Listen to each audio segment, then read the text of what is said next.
Brock Lesnar versus Cody Rhodes. I had to go back and watch this because I was looking at the beginning of the match. I was looking for a little something here because you know how sometimes they gimmick and they do a little shave, a little makeup over it to hide it.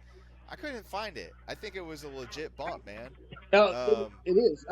Brock Lesnar is actually known for knowing how to make himself bleed. He's made it very clear. They set that up right. He planned on taking that spot the hard way and bled on purpose. Got many stitches. We saw that on the day after or 2 days after on Monday Night Raw. He was in control, guys, of this match. And I think this is how it goes, right? So you start out hot. Whenever you start out hot, beware. They end up losing, right? But it was a great match.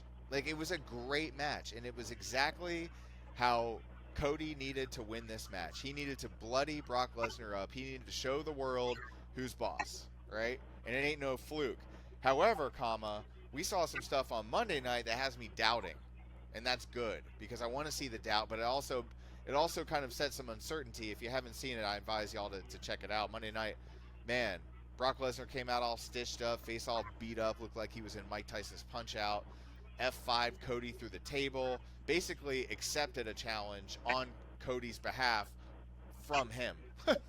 He spoke for him. He says, I challenge you to a fight at Night of Champions. And I don't think it was a question. I think it was a rhetorical question. This is going to happen. It's going to happen, and it's going to happen, and there's going to be some blood, and maybe this time it won't be mine. One Cody cutter, two crossroads. Cody kicks out of the F5. We saw a lot of kickouts. Booch, you know this drives me nuts when the finishers aren't finishers, but it had me going. I've watched it a couple times, and I like this feud. I didn't think I was going to like it. I'm going to go on the record here and say I was wrong. I thought, this is just a sideshow, but it's a great sideshow, and it could be setting us up for a triple threat match between Brock Lesnar, Cody Rhodes, and Roman Reigns. Oh, don't do that. Don't even put that. I'm just saying it could happen. I'm just saying it's probably the safest way to let Cody Rhodes win this match. Don't do that. Don't even put that evil out there. Universe. That is terrible. See, H is listening, and he's like, "Good idea, Wentz. Good idea. Let's book it. Book it." God, don't do that. No. Here's what I see. Definitely Cody Rhodes needed to win this match. There was no doubt about it. Brock could take the loss, and I don't see a better way for Brock to take this loss. He was dominating the end of the match. He caught him caught in that Kimura. It was about to be over, and then Cody pulls him up and counters with the roll-up within the Kimura. It was beautiful. It was a great wrestling finish. It was beautiful. I'll give him that. But am I the only one that thought his shoulders weren't on the ground? Like, it looked like they were selling it like, oh, look, his shoulders were down. I was like, wait, his shoulders are up. I was like, come on, guys.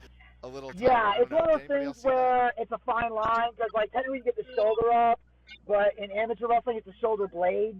They got to be down. So the shoulders were up because he had the Kimura, but his shoulder blades, the blades were on the floor, so that's how he got the pin. And it was a brilliant way to do it. Because there are some people on social media complaining about this finish. You shouldn't be.